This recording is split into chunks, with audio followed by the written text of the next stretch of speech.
System riding to the core. Yeah. Reppin' inner city left. This is the Inner City Left broadcast. I am Amin TMK. Today is Friday, October 25th. I am here with Inner City Left co-founder and geopolitical expert, Emojalo Tanky Sumler. Tanky, what's up? Happy Friday, my friend. Man, another beautiful, wonderful day, Friday. You know what I'm saying? Yes, BRICS is about to conclude. Yeah, let's dive into that. BRICS is concluding today. There's been a lot of news and a lot of coverage from here. I think we're going to try to dive into it, but let's just talk about the good first. I think, or at least what I thought was the good. Vladimir Putin earlier, and kind of in the opening ceremony, talking about this aspect of de-dollarizing, and it's sort of not being their idea. It's just I think it's something like 6,000 sanctions that Russia has on them. And it seems to be more sanctions are on the way. I mean, so, he talked about this aspect of sanctioning and de-dollarizing. And, he was trying to, I guess, we're not trying to weaponize this de-dollarization, but it's sort of the only way that we can move forward with our own economies. I saw that Saudi Arabia became an official full-fledged member. I didn't know they weren't quite in there, but I guess the I's are crossed and the T's are dotted officially on that paperwork. What were your kind of positive takeaways from the BRICS summit? And what are your thoughts? It was a lot of good things happened. I mean, the countries came together. They talked. So one of the things that I thought was really interesting was they talked about it as kind of not just, you think about BRICS sometimes as like a G7 alternative, right? But you start to see that geopolitically, the way it's being positioned is almost like a United Nations alternative. Gutierrez was there, which had to be awkward for the West. And Gutierrez is the president of the UN or the he's chairman, the Security whatever. Council. Yeah, he's the Secretary. He's the head honcho, Secretary General. There you go. Yeah, he's the Secretary General, right? So the green shirt man Zelensky's definitely wilding. And so you see those things, but like I think it was Maduro that said every time a precision bomb, explodes somewhere in Gaza or Lebanon, that's one more brick in the foundation of the United Nations that's destroyed, because the United Nations is supposed to exist to be an international framework to deal with these kind of things. And they've been hamstrung, However, you're able to get these statements out of the BRICS nations about how, not just a two-state solution, they're talking about, Palestine with the 1967 borders, and these aren't even controversial statements. So when you're talking about there are 10 nations that are part of the BRICS right now, and all of those nations, are able to make that statement. It's 10 official members, but what is it? 38 nations have applied or in the process of BRICS. I think it's more than that. Yeah, BRICS curious. There's many that are BRICS curious. Right. So, I mean, so when we're talking about some of those nations, you have Brazil, you have, of course, Russia, you have India, you have China, you have South Africa. Now, Iran is a full member. Saudi Arabia is a full member. United Arab Emirates. Was it Egypt? Right? I think Ethiopia. So these are Ethiopia. These are significant countries. They represent more than 50% of the total global population. They represent more than 67% of the global workforce, right? 3 of those 4 nations, Russia, China, and India, represent the top 4. The United States is the only G7 nation that makes that list. That's part of the top 4 nations as far as economies go, as far as per person purchasing power. You know what I'm saying? So it's even though if you look at a figure like the GDP, which is actually not a really good indicator of how your economy is doing, it's GDP is a great indicator of how stockholders, the ownership class, GDP is a great metric for that. But when you're looking at the actual living standards of a person that lives in a country, PPP is a much better purchasing power per person. And so like 3 of the BRICS nations are there. The only G7 nation that's there is the United States.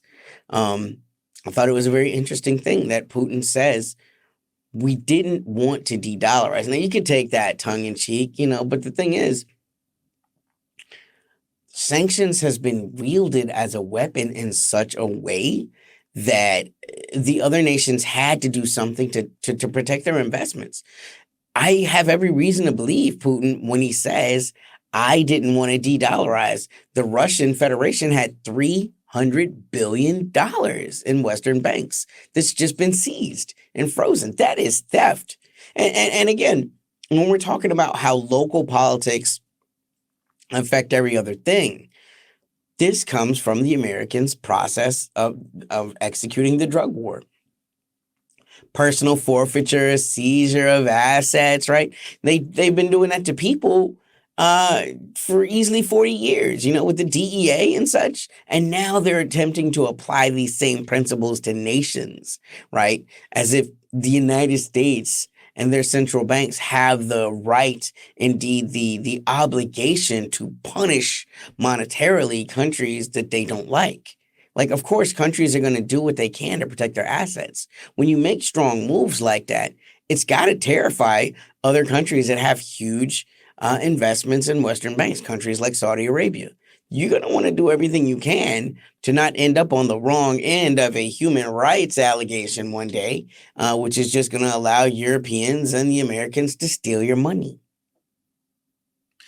I said it was 8,000 sanctions on Russia. It's 16,000 sanctions. Just to be clear, I want to go at the crack team was on that. The fact checkers, our crack team fact checkers on that as well. There's sort of been a lot of rumors surrounding what's going on at BRICS. One of the things that I wanted to touch on was Lula's, the president of Brazil, absence here. There's been sort of this scuttlebutt that Venezuela was, ready to be, a part of BRICS, or the opening aspects of becoming a part of to be a member, and Brazil said no. What is Brazil's? Where do you think Lula is right now? Do you read anything into this? What's the truth behind this? That was the surprise of the year, right? Like when Venezuela started having these electoral conflicts where the West interjected their values, right? Again, it's important to say, no matter what you think about, Chavissimo and Maduro and that whole thing, it's pretty clear they have the will of the people. Like, you can look at the numbers of the people that showed up for the right wing. It's just important to say neo-fascist right wing government that claims to have won. It's not that many people show up. You're talking about the oligarchy class, right? The extremely wealthy class.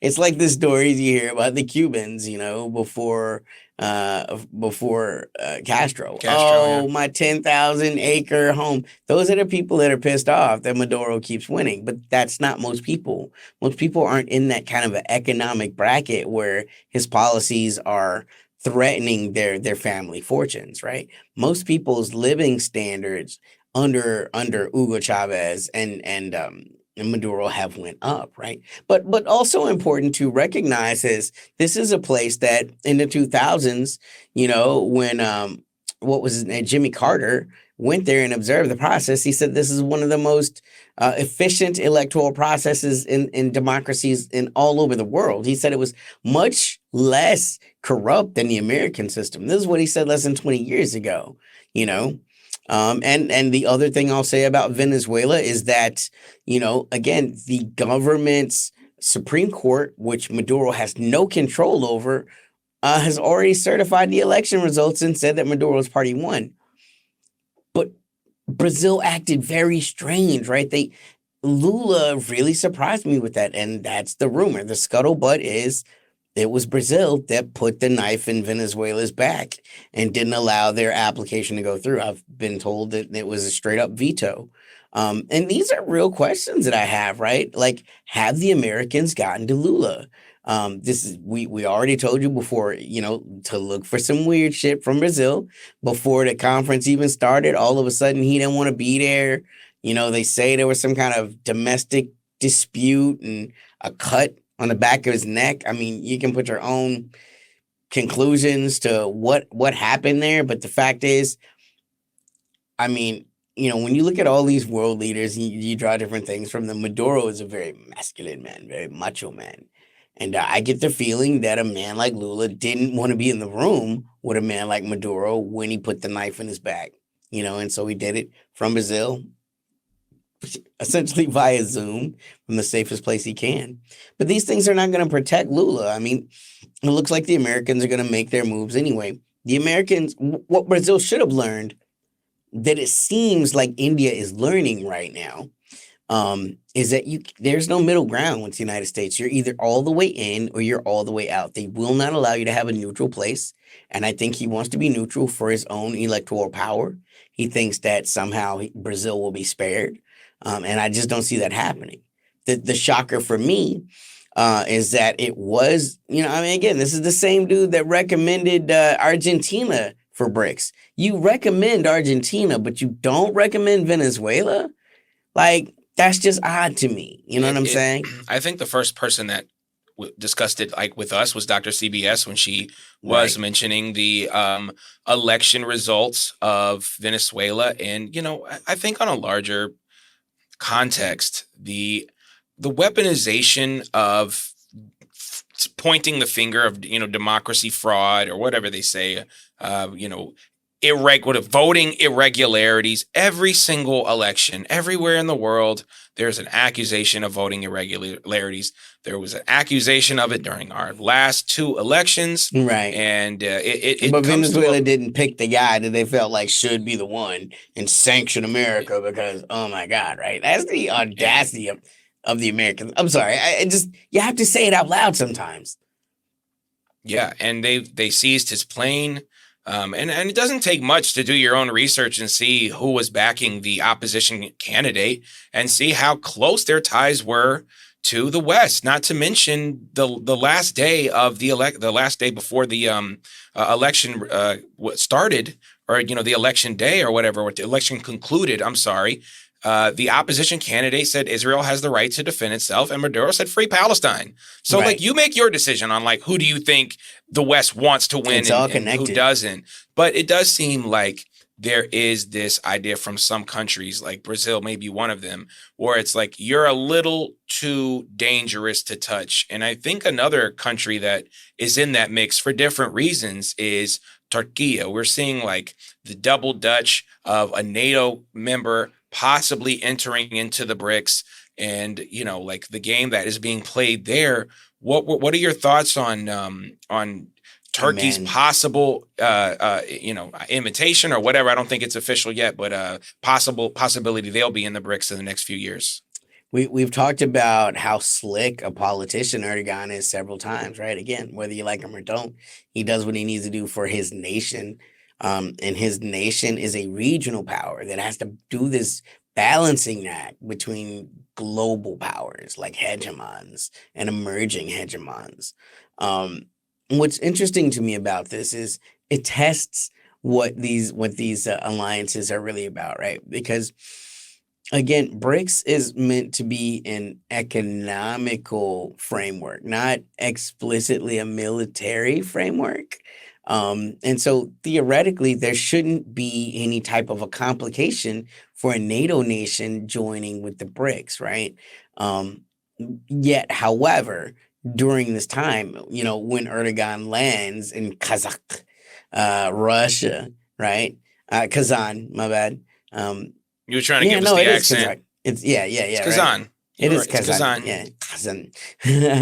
There's a region in Turkey called Kazan, right? And in exactly the moment that Erdogan lands in Russia, there's a terrorist event that happens by the Kurdish resistance force that is recognized definitely not ops. Most of the world as a terrorist organization, right? Like ISIS-K. Right. But they do have good relations, at least admitted relations with the United States. So, ISIS-K, maybe not official, but ISIS-K and these Kurds actually work together quite a lot. Wow.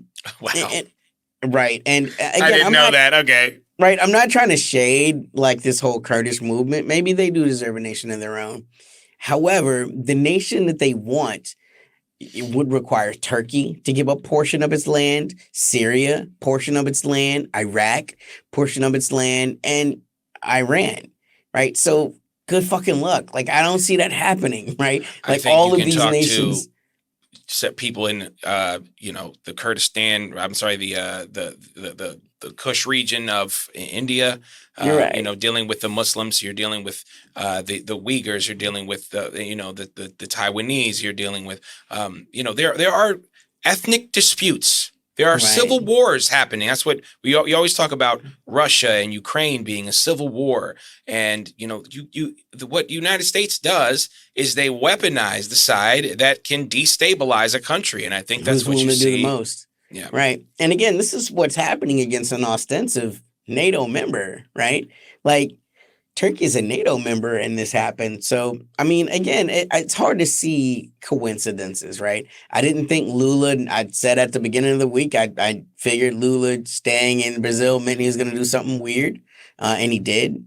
Random terrorism activities happening in Turkey in the area that's, on by name, the same area, right? That their leader is in, where he's engaging in practices that the West discourages, right? They can't overtly say don't join, but they can disincentivize you. And it seems like that's what's happening. I think the shock for me of this conference has been Modi, right? A person that we've been incredibly critical of and will continue to be critical of. Doing what it seems to take, right, to put away this ongoing land border struggle with China that they've had for the last 30 years. It seems like they've wrapped that up, which is going to it's going to kind of bring down the temperature of that conflict. it hurts the Western talking points of the India-China, beef.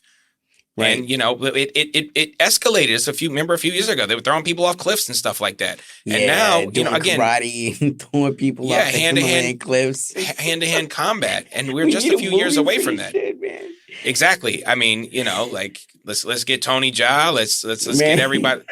Let's get everybody out I'm there. with it, man. I think I'm with it's it. so. But again, I mean, we talk about. I was talking a little bit earlier to you about this, like timelines, and we're so into timeline right now because we're living in the present, but that's not how nation states like China and Right. Russia and Saudi Arabia and Iran, ancient civilizations that have a long-term sort of goal. And I think that's what you're seeing right now with BRICS. I think right now, I don't know if I told you this, I used to have a poetry career and I was in the club, promoting my shows and things like that. And one of the party promoters would always tell me, people want to get into the club that has the longest line.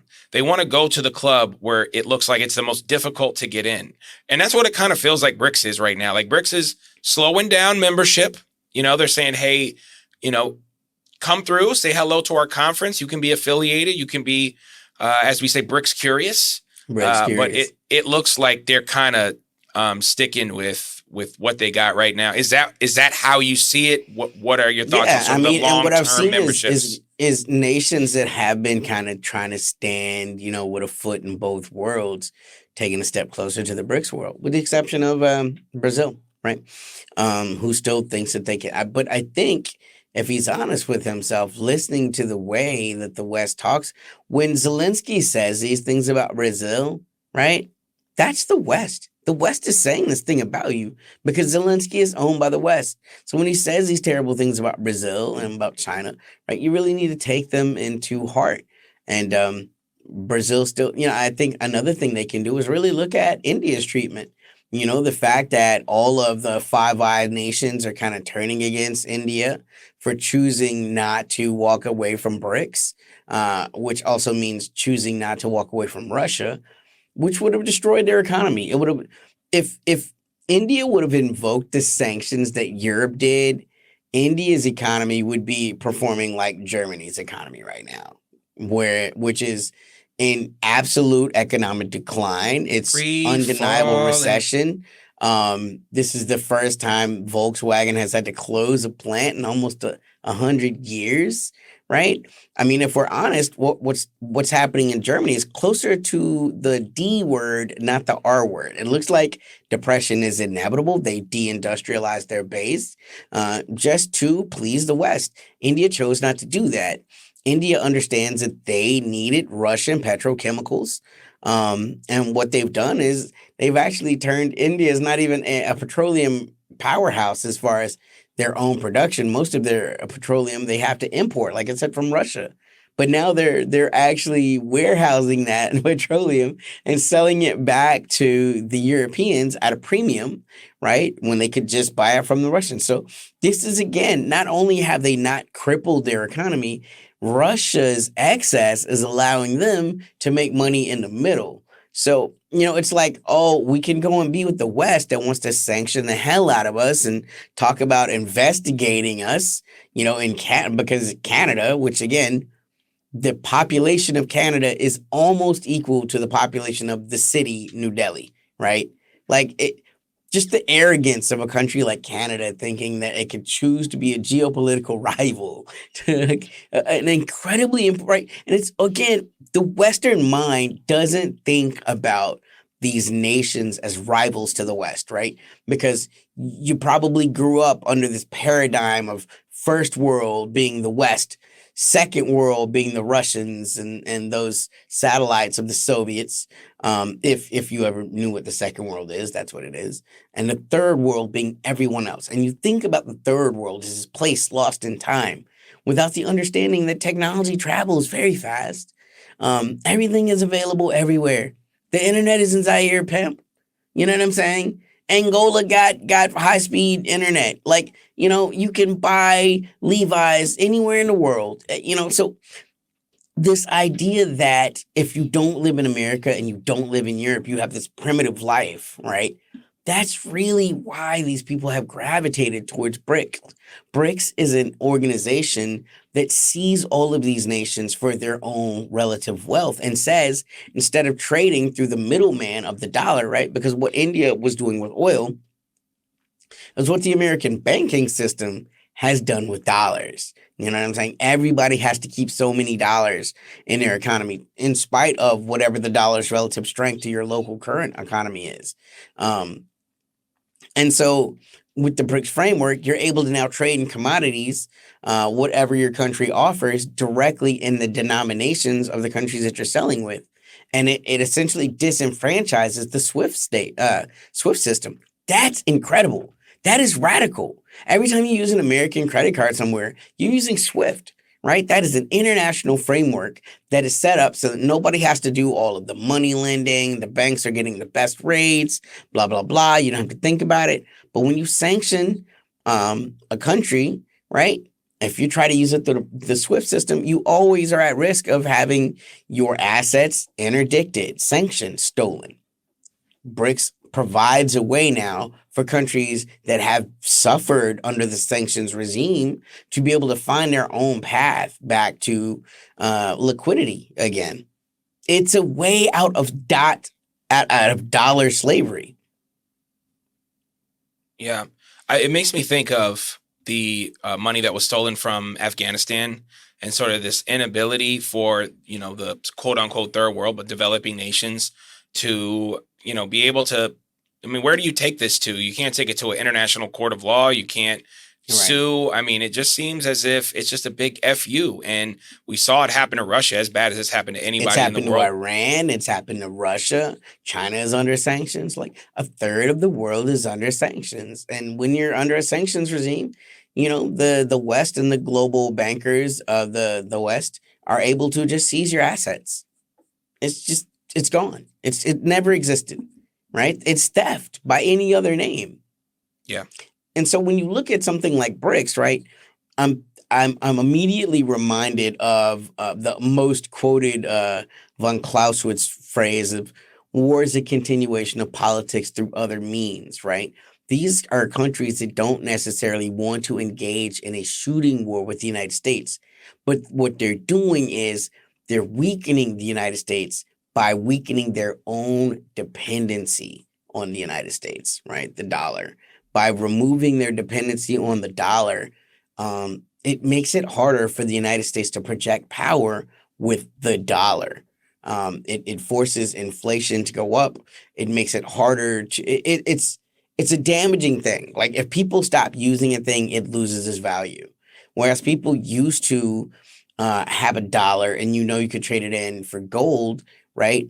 That had become oil. And now that oil can be traded in currencies, not the dollar is not backed by anything other than the promise of the United States.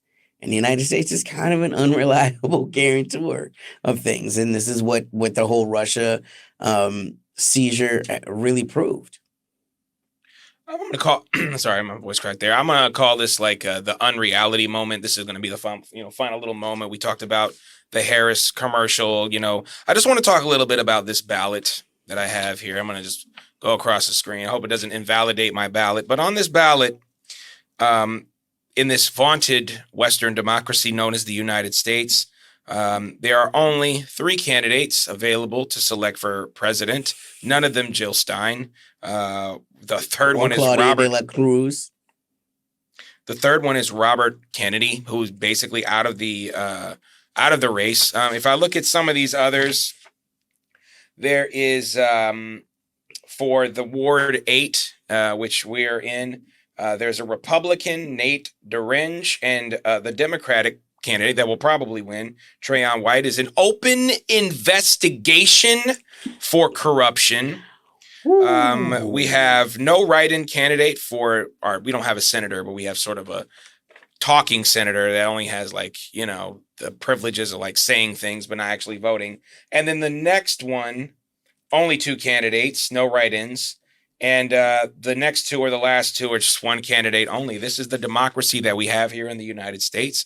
We, beach and moan about these other countries and their lack of democracy, but we know through the electoral college system, we know through gerrymandering, voter suppression that mainly affects poor people, black people, and non-U.S. citizens. And, we just see what goes on in our own country. And I think it's important to acknowledge before we point the fingers at other countries that there's not a lot of democracy here in the United States. And the last 2 elections that we had were marred in controversy. So that was my little unreality hour. Any thought on that? Democrats don't want to win. If the Democrats wanted to win, D.C. would be given House seats and Senate seats. Puerto Rico would be made a state. The Democrats don't want to win. They want to keep you in this existential lurch forever, right? And that's why they do everything they can to not let there be other options. They need, if they don't win, the people that win to be the Republicans, someone scarier than them. They can never let it be someone that actually is way less scary, because then that forces the Democrats to actually try to codify some of the things they make the people that vote Democrat believe they stand for, So it's not surprising to me at all. But you would think in D.C., the heart of democracy, every single person that's on any ballot anywhere in the United States should be on the D.C. ballot. You would think. Yeah, but it doesn't happen. I'm going to not vote for the Democrat or Republican candidate ever. So, I'm not going to say who I'm going to vote for, but I'm not going to be voting for them. And that's what you can count on. I definitely will not be voting for the Democrat. I will definitely not be voting for the Republican. So, yeah, that's what my suggestions would be. I want to give a shout out to the podcast listeners. We're available everywhere you find podcasts, Apple Podcasts, Spotify, iHeartRadio, so on and so forth. You can also like and subscribe. We're up on here right on YouTube. You can see our lovely faces. I want to give a shout out to our patrons. Yes, we have a Patreon. People have been asking me. Yes, we have brought it here for you. Much love to Dumpy, Tom LeBeau, Turn Leftist, Dubsy22, Nicole Hedges, Jay Goulart, No Ground, RK Paul, Alyssa, Lawrence, Suzette, and Dennis. Y'all the real heroes. Any thoughts or feelings, anything we missed, Tanky, before we out? Man, stay winning. Stay winning. And look for who don't cheer for you when you win. Just watch. Yeah, great indicators. This is I'm Amin TMK for Emoji Lil Tanky Sumler. This is the Inner City Left broadcast. Peace. System riding to the core. Yeah. Reppin' in the city left.